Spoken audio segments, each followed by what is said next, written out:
அம்பை மகா அகாடமியின் சார்பாக போட்டித் தேர்வுக்கு தயாராகக்கூடிய அனைத்து மாணவர்களுக்கும் வணக்கம். இன்றைக்கி நான் எடுக்கக்கூடிய டாபிக் பார்த்திங்கன்னா 6th சோசியலில் ஃபஸ்ட் டேர்மில் இந்த சமத்துவம் பெறுதல்ங்கிற ஒரு டாப்பிக்கு. அந்த டாப்பிக்லேருந்தும் நம்ம குரூப் 4 எக்ஸாமுக்கெலாம் நிறைய கொஷின்ஸ் கேட்டிருக்காங்க. போலீஸ் எக்ஸாமுக்கு நிறைய கொஷின்ஸ் கேட்பாங்க. இதில் வரக்கூடிய இயர் ரொம்ப ரொம்ப முக்கியம். சரிங்களா? நம்ம சேனலை கொஞ்சம் சப்ஸ்கிரைப் பண்ணுங்கள், உங்கள் ஃப்ரெண்ட்ஸுங்களுக்கு இதை ஷேர் பண்ணுங்கள். உங்களுக்கு எல்லாமே எக்ஸாம் ஓரியன்டாக தான் நான் கொஷின் சொல்லுவேன், அதை கொஞ்சம் யூஸ் பண்ணிக்கோங்க. சரி, ஓகே. இப்போ பார்த்தீங்கன்னா இந்த சமத்துவம் பெறுதல் இந்த டாப்பிக்கில் நமக்கு இந்த இன்ட்ரோடக்ஷன் அதெல்லாம் நமக்கு தேவையே இல்லை. நம்ம அதெல்லாம் போட்டு படித்து டயத்தை நீங்கள் வேஸ்ட் பண்ண வேண்டாம். இப்போ நாம் பார்க்கக்கூடியது என்ன பார்த்தீங்கன்னா, இன நிற வெறிக்கு எதிராக போராடி வெற்றியும் பெற்றிருக்கார் ஒருத்தர். அவர் தான் யார்? Nelson Mandela. அந்த நெல்சன் மண்டேலாவை பற்றி தான் நான் இப்போ உங்களுக்கு கொஞ்சம் ஒரு முக்கியமான கொஸ்டின் சொல்ல போகிறேன். இவரை பற்றி உங்களுக்கு என்ன கேட்பாங்க அப்படின்னா, நார்மலாக பார்த்தீங்கன்னா இவரை பற்றி கேட்குற கொஸ்டின்ஸ் எல்லாமே இவர் எத்தனை ஆண்டுகளாக சிறைக்கு போனாருங்கிறத அவங்க நல்லா படிச்சுட்டு போங்க. இவர் தென்னாப்பிரிக்காவுடைய முன்னாள் அதிபராகவும் இருந்திருக்கிறாரு. இவர் சிறை வாழ்க்கை பார்த்தீங்கன்னா 27 ஆண்டுகளாக சிறைக்கு போயிருப்பார். இவர் சிறைக்கு போயிட்டு எப்போ விடுதலை ஆனார் அப்படின்னு பார்த்தீங்கன்னா 1990 விடுதலையாக இருப்பார். அப்படி விடுதலையானதுக்கு பிறகு தான் இவருக்கு பார்த்தீங்கன்னா அந்த அதிபர் பதவி அவருக்கு கிடைச்சிருக்கும். இவருடைய சேவையை பாராட்டி இந்திய அரசாங்கம் இவருக்கு மிக சிறந்த ஒரு விருது கொடுத்துருப்பாங்க.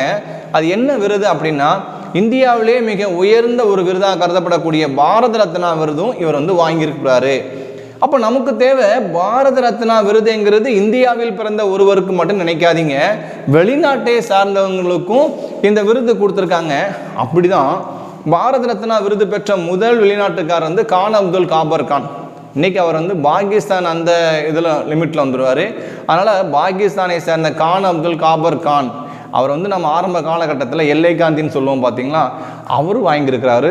அவருக்கு அடுத்தபடியாக வெளிநாட்டை சேர்ந்த ஒருத்தர் இந்த விருது வாங்கியிருக்கிறாரு அப்படின்னா அது மிஸ்டர் நெல்சன் மண்டேலாவே சாரும். அப்போது இரண்டாவது பாரத ரத்னா விருது பெற்ற இரண்டாவது வெளிநாட்டுக்காரர் யாருன்னு பார்த்தீங்கன்னா நெல்சன் மண்டேலா. இவர் சிறையில் இருக்கும்போது ஒரு புத்தகத்தை எழுதியிருப்பார். அந்த புத்தகத்தோட பேர் கூட உங்களுக்கு எக்ஸாமுக்கு யூஸ் ஆகும். அதோட பேர் நோட் பண்ணிக்கோங்க. அதோட பேர் பார்த்தீங்கன்னா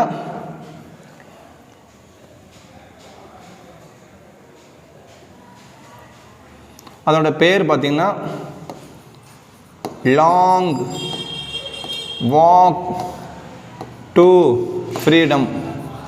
அந்த புத்தகத்தோட பேர் நல்லா நோட் பண்ணிக்கோங்க. லாங் வாக் டு ஃப்ரீடம் என்ற நூலின் ஆசிரியர் யாரும் கூட உங்களுக்கு கேட்பாங்க. அதே மாதிரி இவர் சார்ந்த கட்சி கூட உங்களுக்கு கேட்பாங்க. இவர் தென்னாப்பிரிக்கா தேசிய காங்கிரஸ் கட்சியை சார்ந்து தான் இருந்திருப்பார். அடுத்து இவரை பற்றி என்ன கேட்பாங்க அப்படின்னா, போதும் இவரை பற்றி எவ்வளோ போதும், மனித உரிமைகளுக்கான போராட்டத்தில் முன்னோடியாக திகழ்ந்தவர். சரிங்களா? உலகளவில் அமைதி நிலவும் மனித உரிமைகளுக்கான போராட்டத்தில் முன்னோடியாக திகழ்ந்தவர்கள் கேட்டால் நீங்கள் என்ன எழுதணும்? நெல்சன் மண்டேலாவே நீங்கள் எழுதினா போதும்.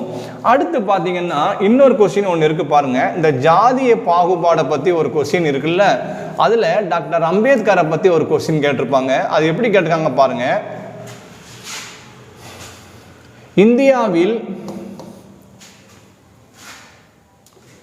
இந்தியாவில் ஜாதி ஒடுக்குமுறைக்கு எதிராக பலரும் போராடி வருகிறார்கள். இவர்களுக்கு முன்னோடியாக திகழ்ந்தவர் யாரு? Doctor B R. அம்பேத்கர். ஏன்னா இவருமே சிறு வயசுல பார்த்தீங்கன்னா மிக தாழ்ந்த குலத்தில் பிறந்து சிறு வயதிலேயே ஜாதி பாகுபாட்டின் காரணமாக பெரிதும் பாதிப்புக்கு உள்ளானவர்ல. அதனால இவரை பற்றி கேட்கும்போது இந்த ஒரு கொஸ்டின், முன்னோடியாக இந்தியாவில் முன்னோடியாக திகழ்ந்தவர் யாருன்னு கேட்டால் நீங்கள் என்ன எழுதணும்? அம்பேத்கரை தான் நீங்கள் எழுதணும். அடுத்த கொஸ்டின் பாருங்க.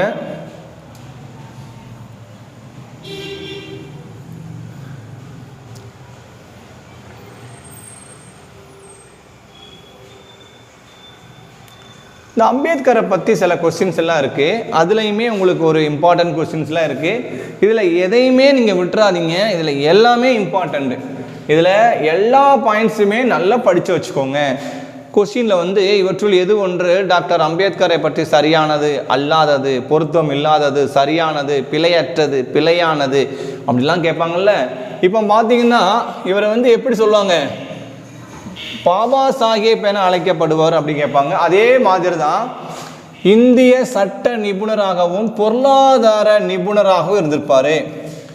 மிக சிறந்த ஒரு அரசியல்வாதியாகவும் சமூக சீர்திருத்தவாதியாகவும் திகழ்ந்திருப்பார். அப்போ இவர் வந்து ஒரு சட்ட நிபுணர், நமக்கு தெரியும். இவர் தான் இந்திய அரசியலமைப்பு சட்டத்தை உருவாக்கியவர், சரிங்களா? அதனால தான் இந்திய அரசியலமைப்பு சட்டத்தின் தந்தை அப்படி கூட நம்ம சொல்கிறோம். அடுத்து இவர் பொருளாதார நிபுணர். இவர் பொருளாதாரத்தை பற்றி ஒரு நூல் எழுதியிருப்பார்ல, அந்த நூலோட பேர் நம்முடைய பழைய ஸ்கூல் புக்கில் இருக்குது. அதோட பேர் வந்து இந்தியாவின் தேசிய பங்கு விகிதம், சரிங்களா? அதையும் சும்மா இருக்கும்போது நோட் பண்ணிக்கோங்க. இந்தியாவின் தேசிய பங்கு விகிதம், இந்தியாவின் தேசிய பங்கு விகிதம், இதை கொஞ்சம் நோட் பண்ணிக்கோங்க. அதே மாதிரி அவர் எப்போ பிஹெச்டி பட்டம், இவர் வந்து எப்போ எம்ஏ பட்டம், 1915 எம்ஏ பட்டம், 1927 வந்து கொலம்பியா பல்கலைக்கழகத்தில் பிஹெச்டி பட்டம், அப்போ கொலம்பியா யூனிவர்சிட்டியில் தான் பிஹெச்டி பட்டம், லண்டன் பொருளாதார பள்ளியில் டிஎஸ்சி பட்டத்தையும் இவர் வாங்கியிருப்பாரு. அடுத்து நம்ம கேட்ட கொஸ்டின், இதுதான் கொஸ்டினில் இருந்திருக்கு, இந்திய அரசியல் அமைப்பின் தந்தையாக கருதப்படுபவர் யார் அப்படின்னு கேட்பாங்க.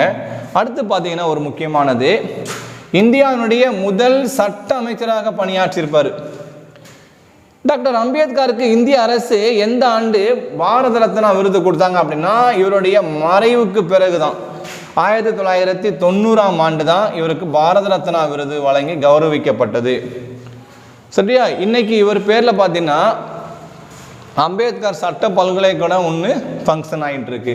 அடுத்து பாருங்க, இதில் வேறு என்ன மாரி கொஸ்டின்ஸ் எல்லாம் வரும், இதெல்லாம் ரொம்ப ரீட் பண்ண வேண்டாம், இதெல்லாம் உங்களுக்கு டயத்துக்கு பிடிச்ச கேடு. அடுத்து பார்த்தீங்கன்னா இந்த அட்டவணையை கொஞ்சம் நல்லா பார்த்துட்டு போங்க, இதுலேருந்து கொஸ்டின்ஸ் நிறைய கேட்பாங்க. 2011ஆம் ஆண்டு கணக்கெடுப்பின்படி தமிழகத்தினுடைய கல்வி அறிவில் நம்பர் 1 மாவட்டம் அப்படின்னு கேட்பாங்க. நம்பர் 2வது மாவட்டம் அப்படி பார்க்கும்போது இது எந்த அறிக்கையின்படி, 2011ஆம் ஆண்டு கணக்கெடுப்பின்படி 2011 சென்சஸ் பிரகாரம் கன்னியாகுமரி தான் ஃபர்ஸ்ட்ல இருக்கு. அப்போ அந்த பர்சன்டேஜை நல்லா படிச்சுட்டு போங்க. எப்போதுமே பார்த்தீங்கன்னா இந்த எழுத்துறை விகிதம் அதிகமானது கம்மியானது அப்படிதான் எல்லாரும் படிச்சிருப்பீங்க. இந்த மாதிரி கூட வந்து சரியாக வரிசைப்படுத்துங்கன்னு கூட கேட்பாங்க. சரியாக வந்து எழுத்துறை விகிதம் 2011ஆம் ஆண்டு கணக்கெடுப்பின்படி தமிழகத்தில் உள்ள மாவட்டங்களை நீங்கள் சரியாக வரிசைப்படுத்துங்கன்னா இந்த மெத்தடை அப்படியே ஃபாலோ பண்ணுங்க. அதே மாதிரி பார்த்தீங்கன்னா இந்த எழுத்துறை விகிதத்தில் கம்மியாக இருக்கிற மாவட்டங்களை கூட உங்களுக்கு பரிசையில் கேட்பாங்களா. அதில் நம்பர் 1 யார்? தருமபுரி மாவட்டம் தான் நம்பர் 1ல் இருக்காங்க, கம்மியாக இருக்கிற லிஸ்ட்டில். இதை இப்படியே நீங்கள் ஃபாலோ பண்ணிக்கோங்க. அடுத்து பாருங்களேன், பாலின விகிதம். இந்த 2011ஆம் ஆண்டு கணக்கெடுப்பின்படி பாலின விகிதம் வந்து தமிழகத்தில் எப்படி இருக்கு? அந்த பாலின விகிதம் என்ன நல்லா நோட் பண்ணிக்கோங்க. 1000 ஆண்களுக்கு எவ்வளோ பெண்கள் இருக்காங்க, 1000 ஆண்களுக்கு 1000 பெண்கள் இருக்கணும், அது வந்து சமமாக இருக்கணும். 1000 பெண்களுக்கு அதிகமாக பெண்கள் இருந்தாங்கன்னா அது பாலின விகிதத்தில் பெண்கள் அதிகமாக இருக்காங்கன்னு அர்த்தம். அப்படி பார்க்கும்போது தமிழகத்தில் பாலின விகிதம் அதிகமாக உள்ள ஒரு மாவட்டம் நீலகிரி மாவட்டம் தான் நம்பர் 1 இருக்காங்க. அப்போ இந்த பாலின விகிதத்தில் நம்பர் 1 யாரு? நீலகிரி. 1000 ஆண்களுக்கு அங்கே எத்தனை பேர் இருக்காங்க பெண்கள்? 1041. அதே மாதிரி தான் பாலின விகிதம் கம்மியாக எங்கே இருக்கிறாங்க? தர்மபுரியில் 1000 ஆண்களுக்கு 946 பெண்கள் தான் இருக்காங்க. இந்த மாதிரியும் படித்து வச்சுக்கோங்க, சரியா? அடுத்து பாருங்க, இந்த டாபிக்ல வேற என்ன கேட்பாங்க? இந்த விதி வந்து ரொம்ப முக்கியமானது, இதையுமே நல்லா படிச்சுட்டு போங்க. இந்திய அரசியலமைப்பு சட்டத்தின் 14வது விதி சட்டத்தின் முன் அனைவரும் சமம் என்பதை பற்றி கூறுகிறது. அந்த 14வது விதி கொஞ்சம் யூஸ் ஆகும். அதே மாதிரி தான் 15வது விதியும் உங்களுக்கு பரீட்சையில் கேட்டாலும் கேட்பாங்க, சரியா? அது எப்படி கேட்டிருக்காங்க பாருங்க. ஜாதியை வச்சு, இனத்தை வச்சு, பாலினத்தை வச்சு, பிறப்பிடத்தை வச்சு என்ன செய்யக்கூடாது? ஒரு மனிதரை, ஒரு இந்திய குடிமகனை பாகுபடுத்தக்கூடாது என்பதை பற்றி சொல்லக்கூடிய விதி தான் என்னது? 15வது விதி. அதையும் கொஞ்சம் நோட் பண்ணிக்கோங்க.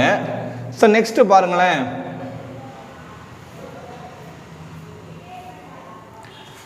ரொம்ப ரொம்ப முக்கியமான ஒரு கொஸ்டின் இதில் இருக்கு. 14வது விதி தீண்டாமையை பற்றி குறிப்பிடுகிறது. அப்போ இந்தியாவில் தீண்டாமை ஒழிப்பு பற்றி சொல்லக்கூடிய ஒரு ஆர்டிகல் என்னது? விதி 17. சரி, அடுத்து பாருங்க,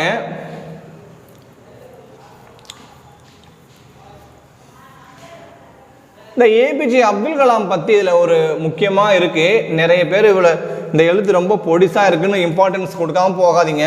ஆனால் இது ரொம்ப ரொம்ப முக்கியமானது. இதுலேருந்து கொஸ்டின்ஸ் அப்படியே கேட்டிருக்காங்க டிஎன்பிசி எக்ஸாமில். என்ன கேட்டிருக்காங்க பாருங்கள், அவருடைய முழு பேர் கூட நிறைய பேருக்கு தெரிஞ்சிருக்கணும். அவருடைய முழு பேர் அவுல் பக்கீர் ஜெயலலாப்தீன் அப்துல் கலாம். சரியா? அதே மாதிரி இவர் ஒரு இஸ்லாமிய குடும்பத்தை சார்ந்தவர். ராமேஸ்வரத்தில் தான். இவர் இந்தியாவினுடைய எத்தனையாவது குடியரசுத் தலைவர் கேட்பாங்க? 11வது குடியரசுத் தலைவர். 11வது குடியரசுத் தலைவர். ஆனால் 12வது குடியரசுத் தலைவர் தேர்தல். இங்கே பாருங்க, மக்களின் குடியரசுத் தலைவர் என அழைக்கப்படுபவர் கேட்பாங்க. மக்களின் குடியரசுத் தலைவர் நம்ம யாரை சொல்கிறோம்? அம்பேத்கர். இவர் ஏபிஜே அப்துல் கலாமை தான் சொல்கிறோம். அதுக்கப்புறம் இவர் படித்த காலேஜ் சென்ட் ஜோசப் காலேஜில் படிச்சிருப்பார். சரிங்களா? பள்ளி படிப்பு ஃபுல்லாக ராமநாதபுரத்தில் தான் படிச்சிருப்பார். அதுக்கப்புறம் தான் பார்த்தீங்கன்னா பாதுகாப்பு ஆராய்ச்சி மற்றும் மேம்பாட்டு நிறுவனத்திலையும் வேலை பார்த்துருப்பார். நமக்கு தேவை இவருடைய படைப்புகள். இவரால் எழுதப்பட்ட முக்கியமான நூல்கள்லாம் பரிசையில் கேட்டிருக்காங்க. சரிங்களா? இதில் தான் உங்களுக்கு கொஸ்டின்ஸ் நிறைய வரும். இந்த பாருங்களேன், இவர் பல்வேறு நூல்களை ஃபுல்லாக எழுதியிருப்பார்ல, இதை ஃபுல்லாக நல்லா படித்து வச்சுக்கோங்க. ஃபஸ்ட்டில் பாருங்களேன், இந்தியா 2020, அக்கினி சிறகுகள், எழுச்சி தீபங்கள், தி லூமினன்ஸ் பார்க், மிஷன் இந்தியா இவருடைய முக்கியமான படைப்புகளுக்கு எடுத்துக்காட்டு. அடுத்து இவரை பற்றி கேட்டது இந்தியாவின் ஏவுகணை மனிதர். இந்தியாவினுடைய ஏவுகணை மனிதர் நம்ம யாரை சொல்கிறோம்? ஏபிஜே அப்துல் கலாம் ஐயாவை தான் நம்ம சொல்கிறோம். சரிங்களா? அடுத்து இந்திய அரசாங்கம் இவருக்கு பாரத ரத்னா விருது கொடுத்து கௌரவிச்சாங்க. எந்த வருஷம்னு கட்டாயம் கேட்பாங்க, நோட் பண்ணிக்கோங்க. இவருக்கு பாரத ரத்னா விருது வழங்கப்பட்ட ஆண்டு 1997. சரியா? அடுத்து இந்த அவர் யார்? மாரியப்பன் தங்கவேலு. இவரை பற்றிலாம் கொஞ்சம் லேசாக படித்தா போதும். ஓகேவா?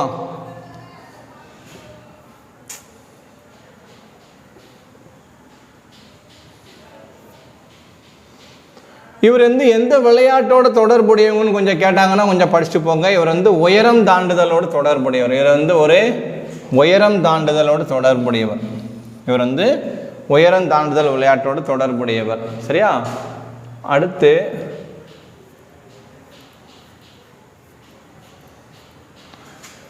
ஓகே, நன்றி. இந்த டாப்பிக்கில் இது மட்டும்தான். இதை மட்டும் கொஞ்சம் நல்லா ஃபாலோ பண்ணுங்கள். ஈஸியாக உங்களுக்கு மைண்டில் நிற்கும். என்னுடைய சேனலை சப்ஸ்கிரைப் பண்ணுங்கள்.